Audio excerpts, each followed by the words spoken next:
தொடர் கனமழை காரணமாக திருத்துறைப்பூண்டி, முத்துப்பேட்டை சுற்றுவட்டார பகுதிகளில் சுமார் 2000 ஏக்கர் சம்பா நெல் சாகுபடி தண்ணீரில் மூழ்கி பாதிப்பு. திருவாரூர் மாவட்டத்தில் நேற்று காலை முதல் தொடர்ந்து கனமழை பெய்து வருகிறது.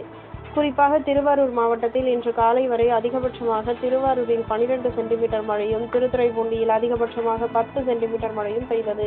இதன் காரணமாக தாழ்வான பகுதிகளில் தண்ணீர் சூழ தொடங்கியுள்ளது. குறிப்பாக திருவாரூர் மாவட்டத்தில் சாகுபடி செய்யப்பட்டுள்ள 3.5 லட்சம் ஏக்கர் பரப்பளவில் சம்பா நெல் சாகுபடி செய்து வரும் நிலையில் நாச்சிக்குளம், உதயமார்த்தாண்டபுரம், மாங்குடி, பள்ளியமேடு, கோபாலசமுத்திரம் உள்ளிட்ட பகுதிகளில் சாகுபடி செய்யப்பட்டிருந்த சம்பா நெல் சாகுபடி சுமார் 2000 ஏக்கர் பரப்பளவில் தண்ணீரில் மூழ்கியது. குறிப்பாக கழனி ஆற்றில் கடந்த ஆண்டு தூர்வாரியதில் சரிவர தூர்வாரவில்லை எனவும், மேலும் வெங்காய தாமரை அதிக அளவில் மண்டி உள்ளதால் தண்ணீர் வடிய முடியாத நிலை ஏற்பட்டுள்ளது எனவும் விவசாயிகள் வேதனை தெரிவித்துள்ளனர்.